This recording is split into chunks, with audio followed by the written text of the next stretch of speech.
Welcome to Breaking the Vow on Strong Island Radio. This is a show where we turn pain into power and find recovery after divorce, separation, and breakups.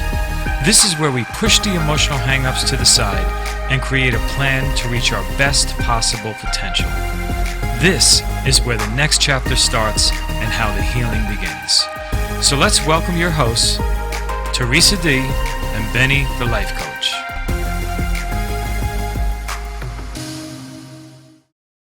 And welcome to another edition of Breaking the Vow. I am Theresa D. here with my co-host, Benny, the life coach. And today we have a very special guest. I'm really excited about I this am one. so excited. This show, folks, this show is going to be a little different today, and you're going to see why in a second. Yeah. So the guest we have today, her name is Laura Ahearn. She has dedicated her life to protecting and fighting for our most vulnerable.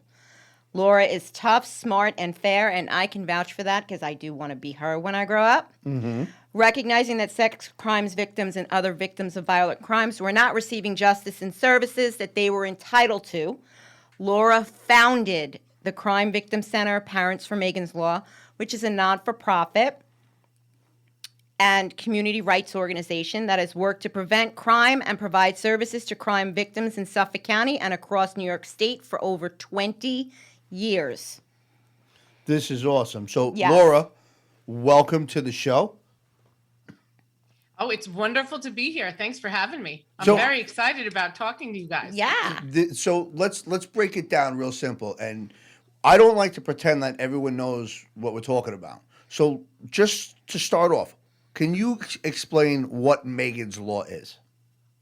Sure. Megan's Law is a law that requires anybody who is convicted of committing a sex crime against a child or an adult, requires that person who is convicted to register. So they register themselves with, in New York State, it's called the Division of Criminal Justice Services, but that registry is also available online. So people can access that information. Parents and community members can find out that person's name and address, the crime of conviction, and any additional supervisory requirements that are placed on them. And that's really critical for parents to be able to access that freely, no cost, Mm-hmm. and as easily as possible, because then they can make decisions about who they want their children to have relationships with and who Yes. they want to have a relationship with. It's a really great opportunity to educate yourself about those individuals that have been deemed and determined by government to pose a risk to public safety. Yes. That's what And Megan's we Law is all will about. we will list all of the information and how to sign up for that service on our website and through our email blast. So years ago, I don't want to say too much in the neighborhood because, I'm always careful with politics. But where I lived, someone was housed after jail, and there was a lot of concern because he was a sex offender. Meanwhile, there was an elementary school just a few short blocks away. So I don't know, as a parent, once someone told me, listen, I believe in that thing called neighborhood. I believe in this thing called society. I believe in this thing called community. I understand someone served their time and finished their time and they got out. And I understand that person's rights. But I also understand that person was not supposed to be housed near a school. But yet that happened. Can you tell me how something like that makes sense? I sure can tell you how it Yes, happened. she can. You can tell me Go, how it happened. Laura, go. Because we fought for Yes, for we years. did. And in fact, We were did. sued. We were sued by the ACLU. Yes. We have fought for years. This organization and community members like Theresa, Mm-hmm. who was very involved in this. We've had multiple incidences of convicted sex offenders who live too close to vulnerable populations, like elementary schools and various locations where children congregate, like playgrounds. Right. So the registry is one particular sort of sector of this, right? One Yeah, one portion component of Megan's Law. Mhm. Then the other part that you're talking about is about housing and residency restrictions. So what had happened is many years ago, the very first residency restriction law in here in Suffolk County Yep. was created by legislator Joseph Caracappa. Actually, Yep. he was the first one that we worked with to restrict sex offenders from living, convicted sex offenders from living too close to vulnerable populations. Mm-hmm. That's where it started. And then eventually counties started doing it, then cities and towns. And it got to be like this sort of myriad of laws everywhere, but nothing was consistent. So New York State then passed sort of a residency restriction law. It wasn't ever like specifically intended for that, but it had that effect. So the first law was that sex offenders couldn't enter school property. Like it couldn't be within like 1,000 feet of school property without permission from a superintendent. That's sort of how it started. And that evolved to become kind of by just default, New York State's residency restriction law. But unfortunately, that law was challenged by convicted sex offenders. Yep. And then it was won on a local level in court. And we worked with Suffolk County attorney, Nassau County attorney. We worked together on that, on the challenge. And they wrote great papers and they won.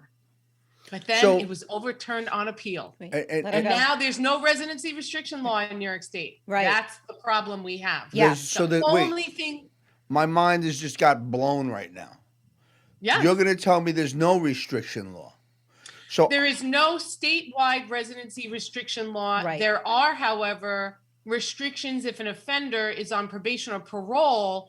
That probation or parole officer can restrict them from living too close to a school. However, there is a little sort of loophole in that law that will allow probation or parole to override the residency restriction if it's deemed that it's safer for that offender to live at home. And there are circumstances where you have somebody who is severely mentally challenged and needs to be cared for by their parents. And that place there's in Suffolk County, I know of at least one example of that. That individual is not capable of even living on their own. So the parents take care of that individual and keep that person far from, walking alone ever. So that's the circumstance where the law allows probation or parole to override what the restriction is. But that residency restriction law in New York State was overturned. We fought as hard as we could. We did. And in fact, registration is a whole nother issue that's really going to make you mad. Level 1 sex offenders drop off the registry after 20 Level years, 1. and we fought oh my that. God. And the ACLU, a sex offender who broke into a woman's house and forcibly raped a woman, that sex offender challenged us along with the ACLU, and they cost us. Our insurance used to cost $4,000 a year. It's now $25,000 a year because of that case. But we won. Can we you did win. tell me, so what could that person's argument possibly be if you're looking to protect the community and someone can listen, as someone who with a past, right? I am not the person I was in my past. I do wholeheartedly believe people can change, but the rate of recidivism is pretty interesting to me. People commit crimes and they tend to commit them more than once. So statistically, it's very difficult. So again, what could that argument be in a court of law that would say, maybe we shouldn't make them register? Where is their argument? I don't understand what the argument is. How is this possible? So I think you bring up great points because I'm very clear about what my position is when it comes to individuals that commit sex crimes. But we need to certainly have so much understanding and empathy for folks who become addicted to opioids or addicted to drugs, and they commit crimes that are nonviolent crimes so that they can support a disease. That's a little different. That kind of conviction is a little different. And that's why here in New York State, we have problem-solving courts. And I'm a very active person in educating our stakeholders throughout Suffolk County about the problem-solving courts, which include the drug court, the mental health court, the family treatment court. the Veterans Court. These are courts that are designed to help solve a problem. But the one thing that we know about sex offenders is that no one really can tell when a sex offender's recidivism rates go down and they're in any kind of program. No one can tell if it's the therapeutic intervention or the supervision that has led to a reduction in recidivism. Right. So come full circle to answer your question, which was that was a long answer. No, it's perfect. Their answers are basically that they should be given an opportunity to be in the community, and that that's restricting where they reside, and that's not fair, that they should be restricted where other folks who are not convicted of offenses aren't convicted of offenses. They are not restricted, but they have to be. And what they argue is that they have a low recidivism rate, and they pull out cases or case studies that might have a lower recidivism rate. But when you look at, and you don't have time, right, to dive deep into a study to evaluate, who they looked at. So a study will show you the results you want depending upon what you pick. So Of course. Right. Of Lisa, course. I'm always pick a funny with 10-year statistics. When people tell me about what the statistics are, I'm always funny. So you know what? Let's just take a break real quick because we got a lot to go over. Yes, we have So- more Yes, than we a do. lot. So let's do some commercials, and we'll speak to you in a couple of seconds. Sounds good.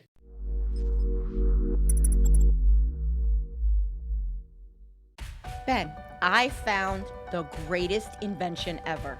Okay. I went to take my patio furniture out, Okay. and I realized that last year when I put it all away, I put them in these big zipper bags from Wrap America. Yes.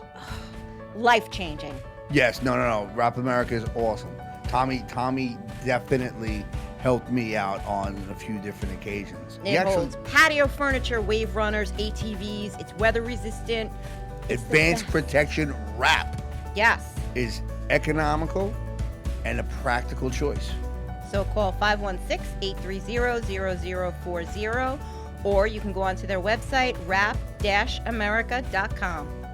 All right, since we have a meeting after this in West Islip, Yes. I got a place for us to go. Oh, you do? Because I'm going to be hungry, so we're going to go to Our Little Italy, 636 Union Boulevard, West Islip, New York, 11795. If you want to know, call 631-661-6246. Pickup and delivery are available. Ask for John. Go on www.ourlittleItalymenu.com to find out what they have. And Oh, I heard they have good chicken parm.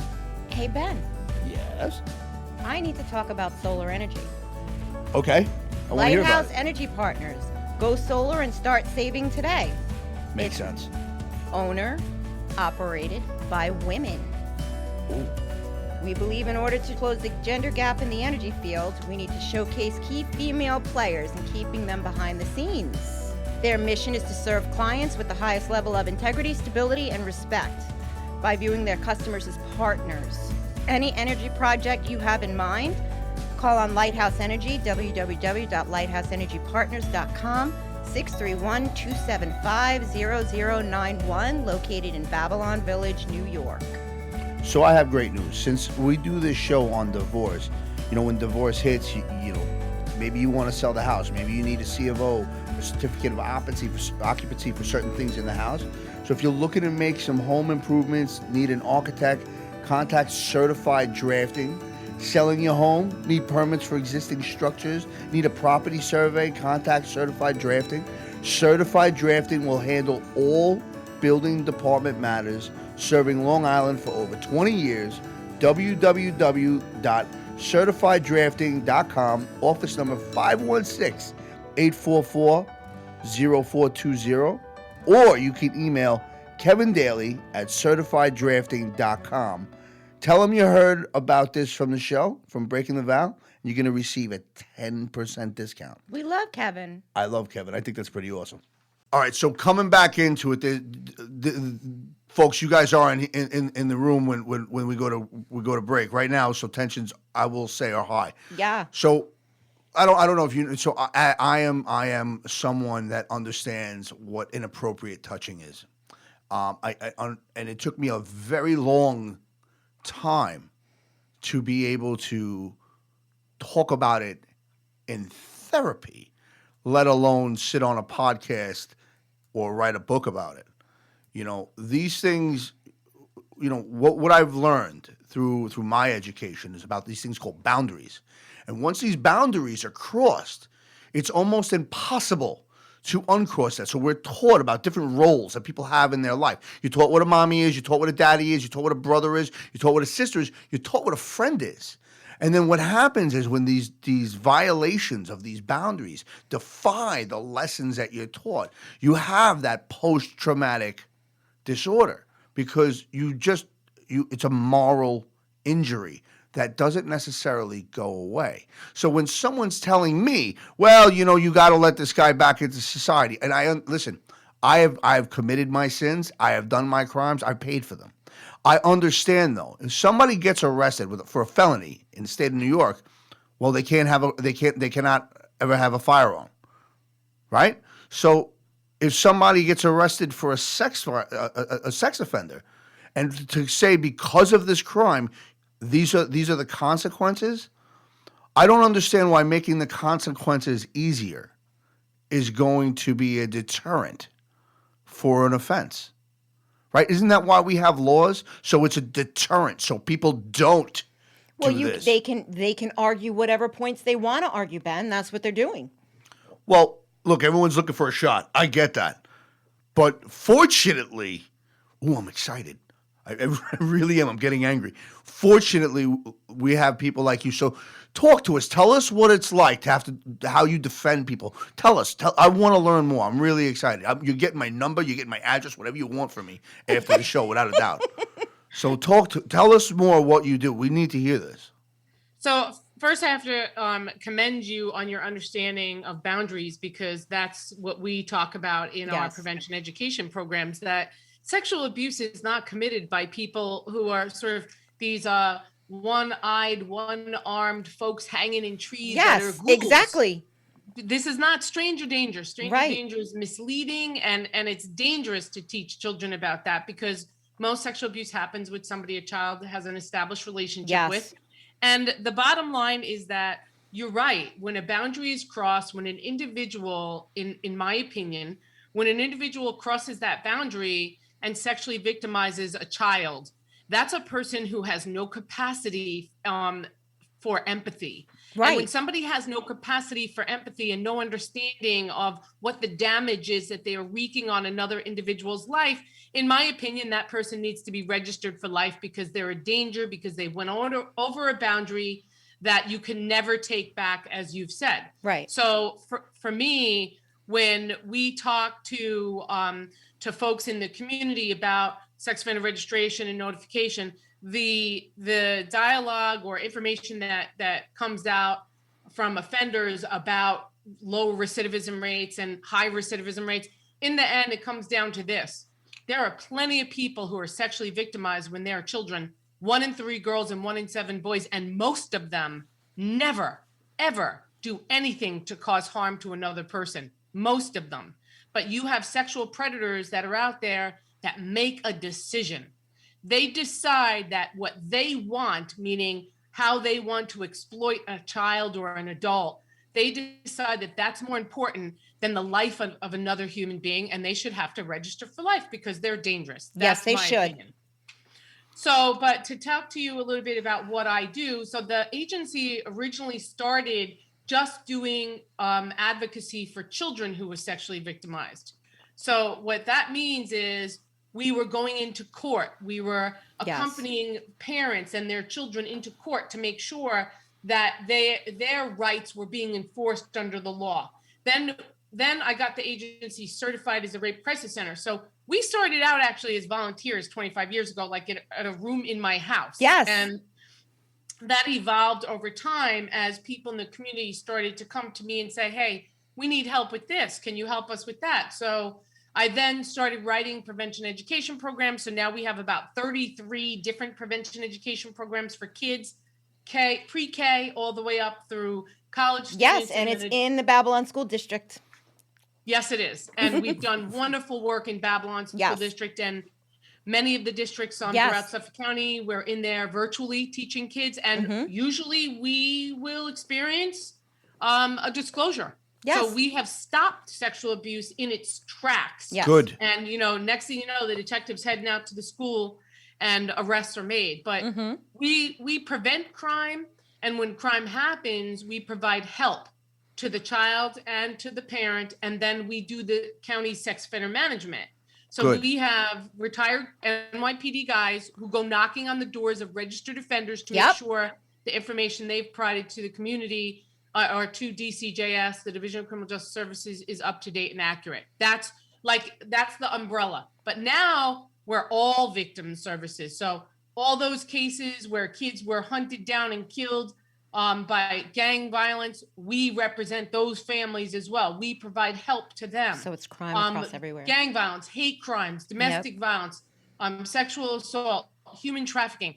Every crime that occurs in Suffolk County, they're referred to our agency because we've become now the county's crime victim center.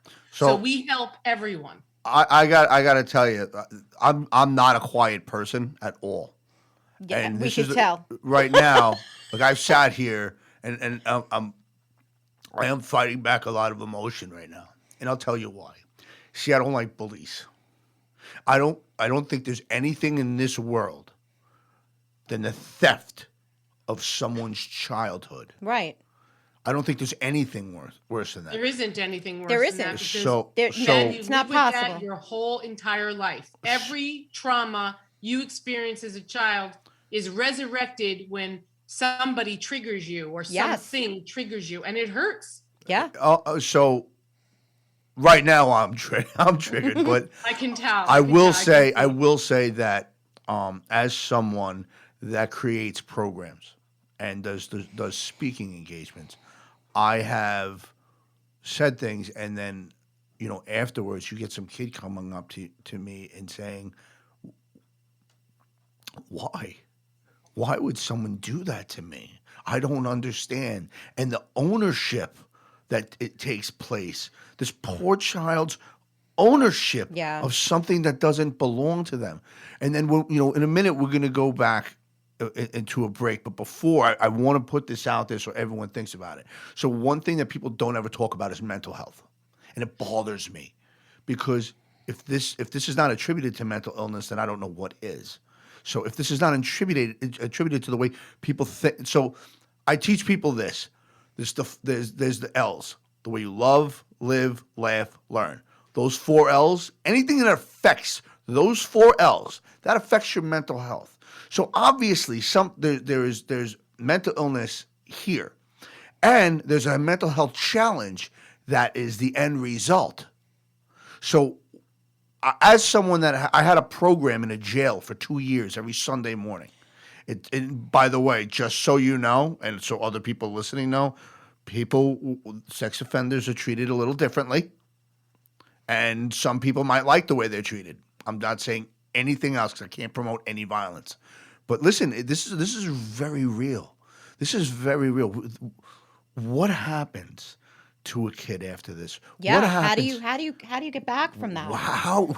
Well, I know my road, but this isn't about my road right now. Laura, this is about you. So we got about 2 minutes to go back into commercial, but please, where do you stand on this? And then I want to, after the commercial, I want to go into the mental health aspect of this. Wow. Everything that you're saying is just remarkable because I also, another thing that I do that is separate from the agency is I went to law school at night, and I'm an attorney now. And I became an attorney because I wanted more power to represent the people that that are out there that suffer like you. Because the bottom line is this: when you are a victim as a child or you experience childhood trauma, you carry that with you everywhere. And what's so unbelievable that I find in my journey with every one of my clients that I represent as an attorney under Child Victims Act, adults sexually victimized as children, mostly men, what I find is this: men and women alike carry the burden of shame and guilt that belongs to the offender. And it is remarkable that is something that just eats away at everyone for their entire life. And that's what I work on, helping them heal. So as a coach, and we're going to go into this, I never use the word suffer anymore.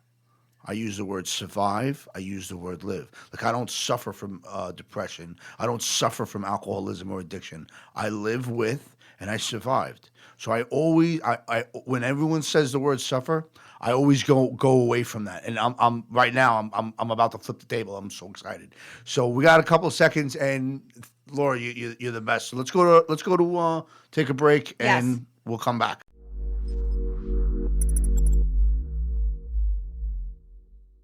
Ben, I found the greatest invention ever. Okay. I went to take my patio furniture out. Okay. And I realized that last year, when I put it all away, I put them in these big zipper bags from Wrap America. Yes. Life-changing. Yes. No. Wrap America is awesome. Tommy definitely helped me out on a few different occasions. It holds patio furniture, wave runners, ATVs. It's weather resistant. Advanced protection wrap. Yes. Is economical and a practical choice. So call 516-830-0040, or you can go onto their website, wrap-america.com. All right, since we have a meeting after this in West Islip, yes, I got a place for us to go. Oh, you do? Because I'm going to be hungry, so we're going to go to Our Little Italy, 636 Union Boulevard, West Islip, New York, 11795. If you want to know, call 631-661-6246. Pickup and delivery are available. Ask for John. Go on www.ourlittleItalymenu.com to find out what they have. Oh, I heard they have good chicken parm. Hey, Ben. Yes? I need to talk about solar energy. Okay. I want to hear about Lighthouse it. Energy Partners. Go solar and start saving today. Makes sense. Owner, operated by women. Ooh. We believe in order to close the gender gap in the energy field, we need to showcase key female players and keeping them behind the scenes. Their mission is to serve clients with the highest level of integrity, stability, and respect by viewing their customers as partners. Any energy project you have in mind, call on Lighthouse Energy, www.lighthouseenergypartners.com, 631-275-0091, located in Babylon Village, New York. So I have great news. Since we do this show on divorce, when divorce hits, you know, maybe you want to sell the house. Maybe you need a C of O, a certificate of occupancy for certain things in the house. So if you're looking to make some home improvements, need an architect, contact Certified Drafting. Selling your home, need permits for existing structures, need a property survey, contact Certified Drafting. Certified Drafting will handle all building department matters, serving Long Island for over 20 years. www.certifieddrafting.com, office number 516-844-0420, or you can email Kevin Daly at certifieddrafting.com. Tell them you heard about this from the show, from Breaking the Vow, and you're going to receive a 10% discount. We love Kevin. I love Kevin. I think that's pretty awesome. And we're back with Laura Ahearn, one of my heroes. Whew, my hero, too. All right, Laura, let's get back into it. So say, I got emotional, which I'm not afraid to, and I'm actually proud of my emotions. I used to be ashamed of them, but then I learned that that's what makes me me. Right. So in the commercial break, when I got emotional, you would acknowledge that. Please tell everyone what you were saying about feelings. Sure. So in my law practice, I work a lot with adults, especially men who are sexually victimized as children, women as well.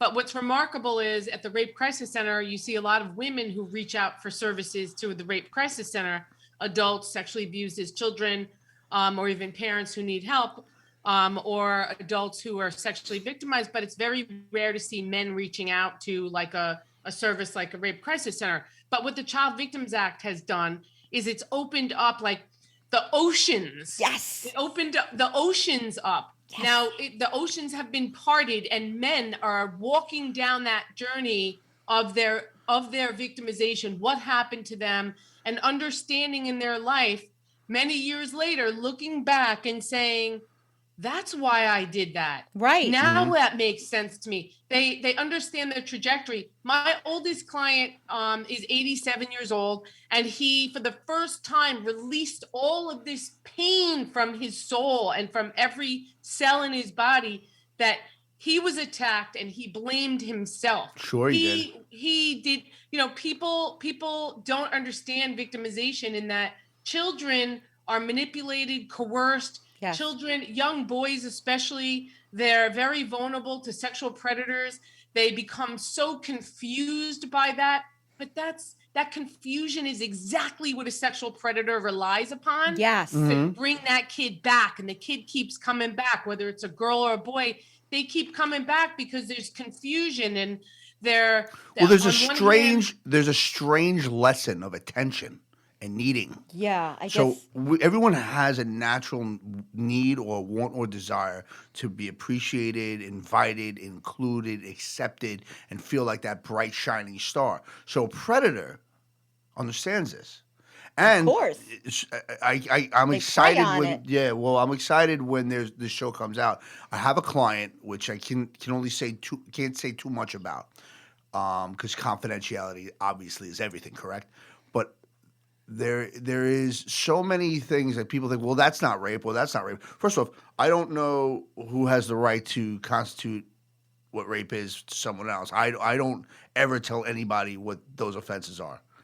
I let them tell me. As a coach, that's what I do. I don't treat, I don't judge, I don't diagnose, but I get my client from point A to point B. And from point A, the word rape was used. Now, it's not a typical rape that a man to a woman or a man to another man. It was a woman to a man. And the way he was violated was so interesting to me because none of this ever gets talked about. Right. And again, it does happen. Exists.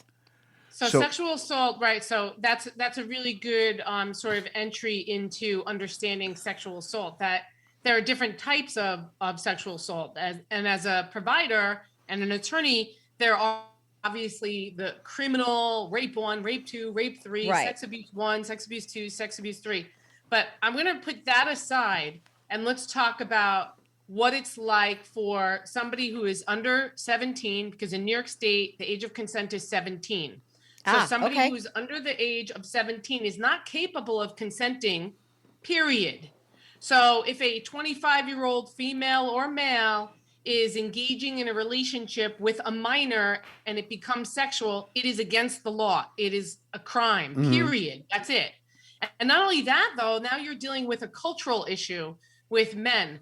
So young boys, you know, the culture was that, like on American Pie or some of these shows, that when a boy is with a woman who's older, that woman is characterized in our culture as a cougar, and that it's somehow like a notch on a boy's belt. It's not. What it is that boy now is being manipulated. This just happened. Somebody was arrested in Suffolk County for a teacher. Yes. So here's what happens.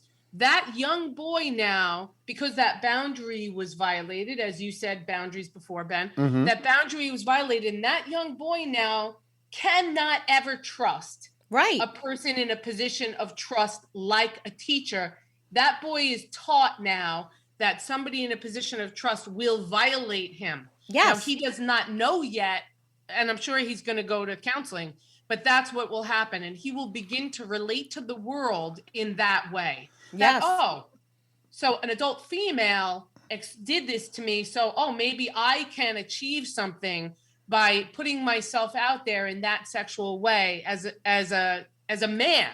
So I work with men who have become either over sexualized and they have to prove they're a man and be involved in sexual relationships, or if they're abused by another man, they have to prove they're not, that's not their sexual orientation. So then they have to have sexual relations with so many women. It's so unhealthy because it's not about love or connection. Right. It's about trying to feed an emptiness in their soul. Well, it's a different connection. It's actually a different connection.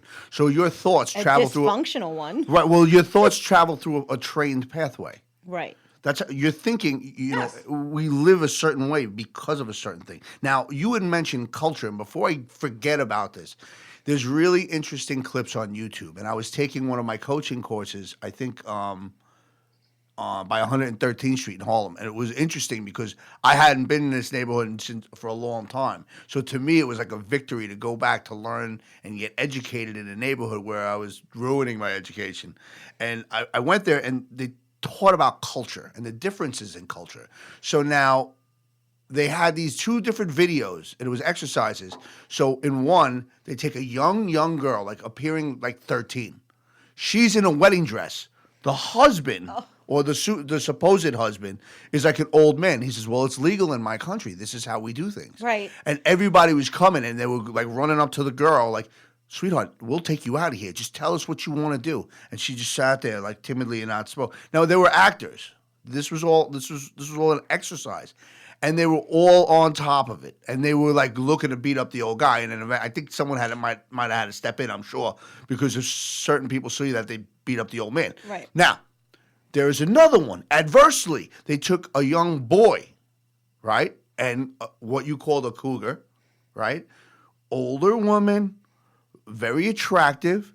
She's gonna marry him, and he sat there with that same sheepish expression, that same sense of sadness, and people were congratulating him.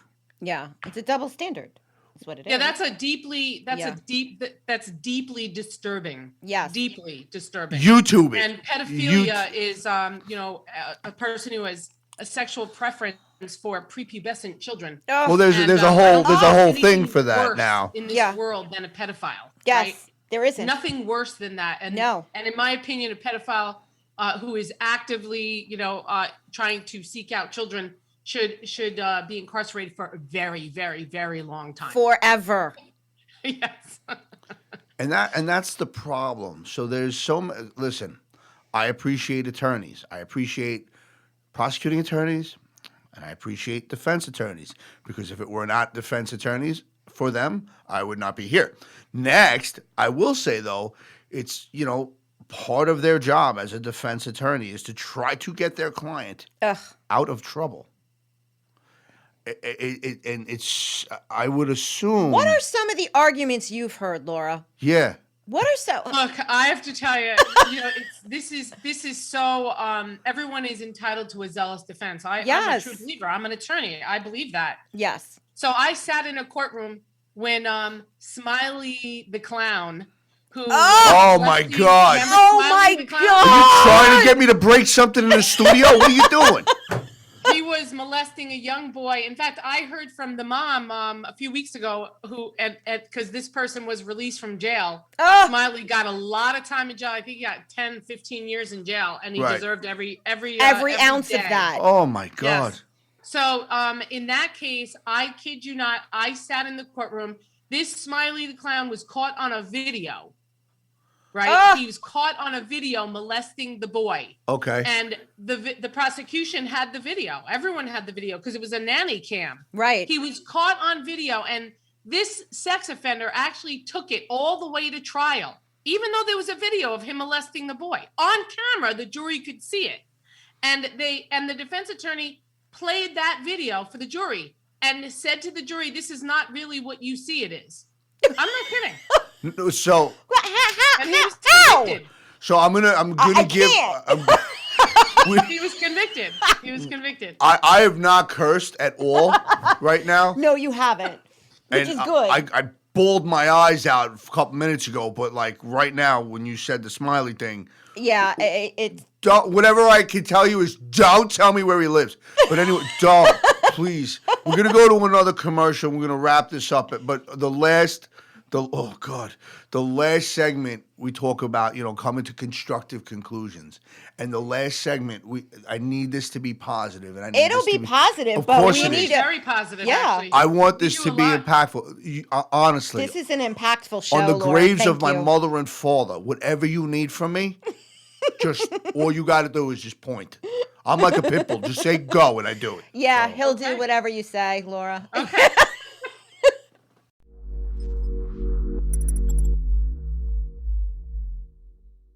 Ben, I found the greatest invention ever. Okay. I went to take my patio furniture out. Okay. And I realized that last year, when I put it all away, I put them in these big zipper bags from Wrap America. Yes. Life-changing. Yes. No. Rap America is awesome. Tommy definitely helped me out on a few different occasions. He It actually holds patio furniture, wave runners, ATVs. It's weather resistant. It's the advanced best. protection wrap Yes. is economical and a practical choice. So call 516-830-0040, or you can go onto their website, wrap-america.com. All right, since we have a meeting after this in West Islip, Yes. I got a place for us to go. Oh, you do? Because I'm going to be hungry, so we're going to go to Our Little Italy, 636 Union Boulevard, West Islip, New York, 11795.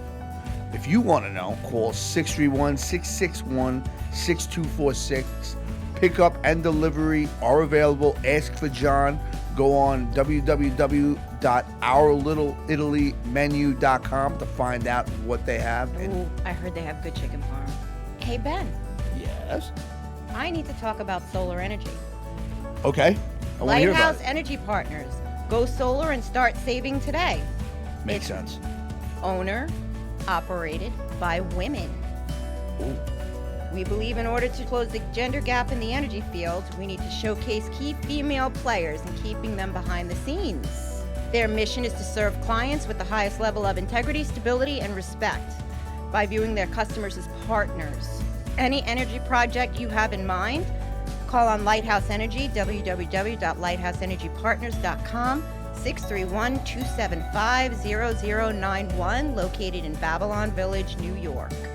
So I have great news. Since we do this show on divorce, when divorce hits, you know, maybe you want to sell the house. Maybe you need a C of O, a certificate of occupancy for certain things in the house. So if you're looking to make some home improvements, need an architect, contact Certified Drafting. Selling your home, need permits for existing structures, need a property survey, contact Certified Drafting. Certified Drafting will handle all building department matters, serving Long Island for over 20 years. www.certifieddrafting.com, office number 516-844-0420, or you can email Kevin Daly at certifieddrafting.com. Tell them you heard about this from the show, from Breaking the Vow. You're going to receive a 10% discount. We love Kevin. I love Kevin. I think that's pretty awesome. And we're back now. Man, I'm jazzed. So this was like one of the greatest shows Yes, ever. I have to say, absolutely. this is the most impactful show. I mean, Yeah. I've gotten emotional before, but this is really why we do this. Yeah. we really want Because the information that needs to get out there is information that needs to get out there. I got to be honest. It was a rough one getting out of bed this morning. We talked before. Yes. Not saying why it was rough. We're just saying. And then you come in here. I had Guns a-blazing. zero energy, and now I But could. I knew. Yeah. No, now I could bite a hole through the table. I'm Yeah. just letting you know. So when I get excited, my accent gets real thick, and I gotta calm down because people on the show don't understand what the hell I'm saying. So I think that the great thing that we want to celebrate is there's answers. So when I was doing opiate overdose reversal programs, so I would go to. Do you do Narcan training? I meant to ask you that. Yes, I do. Oh, Narcan you do? training. Okay. So when I would go, you have these people that first of all they just came to, and a lot of times they're like, no, I totally didn't overdose, and I'm like, no, I totally got it. You're here for the food and friends. I come to the hospital for the food and friends all the time. I totally get it. But buddy, if you look, you see. So I had a client who we were talking, and I mean this person revealed what had happened to him or her. I'm not going to say which. And when you sit there, I'm a professional, but before I'm any of that, I'm a man, I'm a dad, I'm a friend, I'm a brother, I'm a son.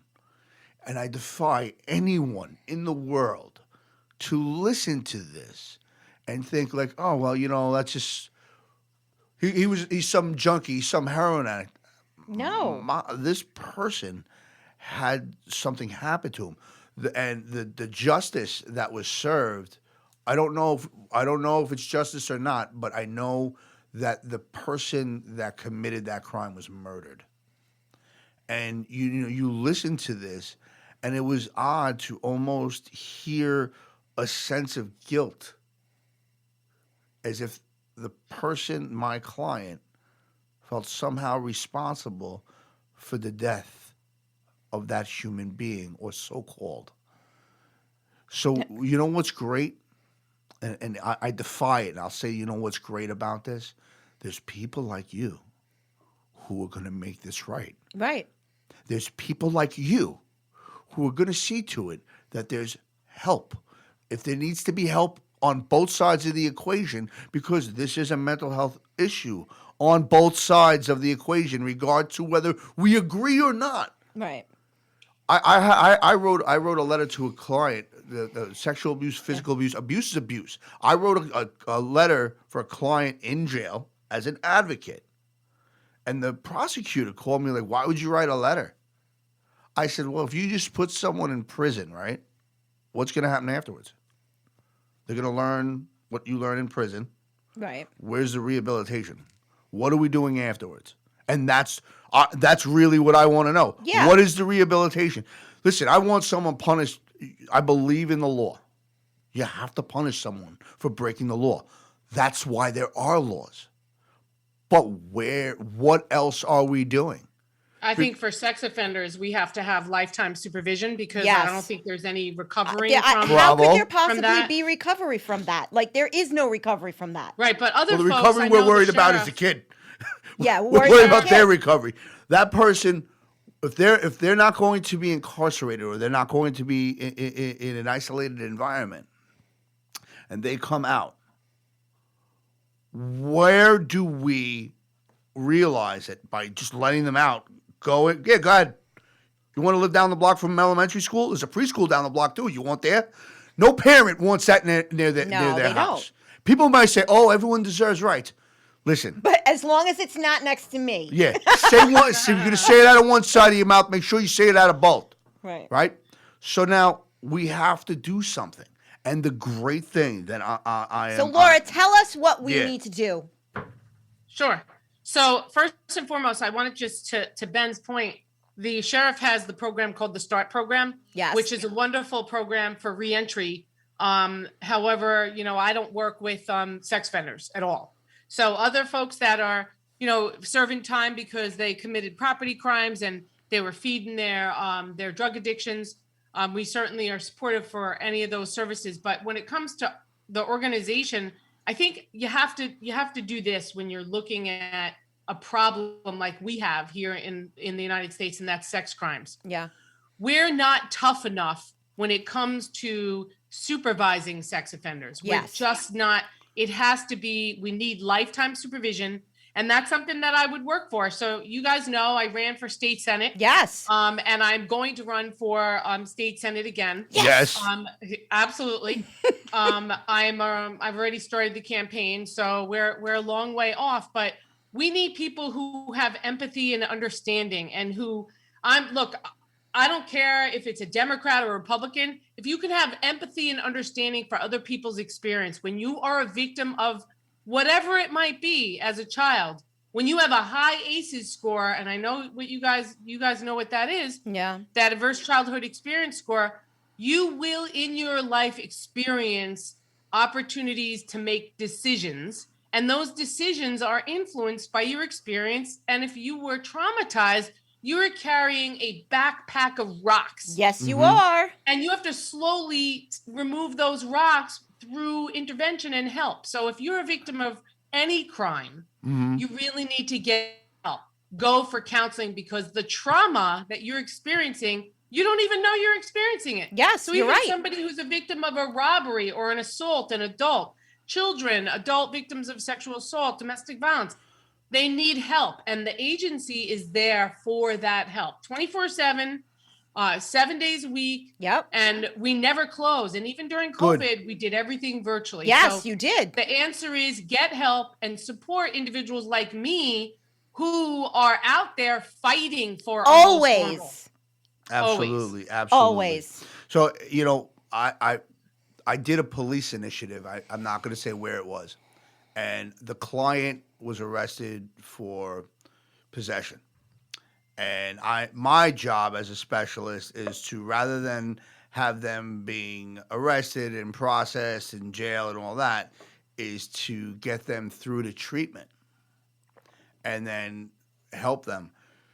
That would be steering them to the drug court, and that's what we would do as well. Right. I'm Hold on. Before they let me in the room with them, they said, "We have to tell you he's a sex offender." That was my hardest interview I ever had to do. My supervisor knows me, knows a little bit about my story. My supervisor pulled me aside and goes, "You ready for this?"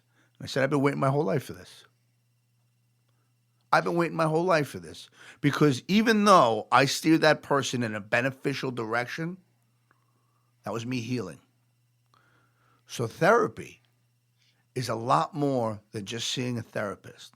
This is the way you live your life. This is the way you live your life. Listen, Sure, everybody has their own journey. Right. They define their 100%. journey. And no two journeys are alike. Nope, definitely not. So we got about 2 minutes left, and we want to hear more from you. Yes. So what do you want the takeaway from this show to be? That people have to remember that organizations like the Crime Victim Center, we are there 24/7, but we also struggle under COVID. We were really, really struggling to survive. So if anybody is going to be considering their contributions to not-for-profits, people assume, oh, well, you're funded by the government. We're a not-for-profit. So they're a not-for-profit. That we need to bring in funds that help us. And number two, if anybody's looking for employment, we do have employment opportunities. We have 30 full-time staff, and some are retired law enforcement. As I said, they help the Suffolk County Police Department with the sex offender registry, keeping it up to date and accurate. So consider the organization. We have a great work environment, very healthy work environment, and also we have great benefits and a great vacation schedule. So consider the Laura, organization. I am coming to work for you. Yeah, well, you don't got to pay me, so I'll just come. And we also have volunteer. Yes. You just got another one. And internship opportunities too. Yes. So we work with a lot of the colleges and universities here in Suffolk County. And if you are a person who is active in your PTA or in your civic or your corporation or wherever you're employed, we do prevention programs K through 12, college, Their and adults. prevention programs are the best. This is what people need to hear, because you know something, kids don't always know, and we have to listen. And parents don't always know either. No, and and if you're a victim of domestic violence, like our domestic violence orders of protections, we went up 650%, Theresa. Yeah. Yes. Since because of COVID, it really increased. Yeah. But people were reaching out, which is phenomenal. So we do a lot of order of protection work. Yes. And also we do all victims of violent crime, including elderly victims of scams, telephone scams, and financial scams. Oh my God, I get called by Amazon every day. I play with them. I'm like, Beef warranty really? has been up so much. Yeah. Oh my God. All right, so that's it for this one. Amazing, Laura. Thank you so much. I think I'm gonna go cry for about a half hour, but thank you very much. No, I really feel I feel like energized. Thank you so much. Yeah, you're welcome. And I think as a closing note, what I would say is you don't really know when you're working with another person or you're talking to another person, be kind, because you don't really know what their experience is until you walk in another person's shoes. It's very, very, I think, destructive and toxic to judge another person, except, of course, if you're a sex offender, because there's no, that's my line for me. Me too. Right. Be kind and know that everyone has their own healing and their own journey, and we have to respect each other. So thank you for the opportunity to share with you. Thank you. Thank you, Laura. We love you. Love you. Have a great one. And you know what? By the way, it's free to be kind. You don't have to pay anything for it at all. right. All right, that's it. Take care, folks.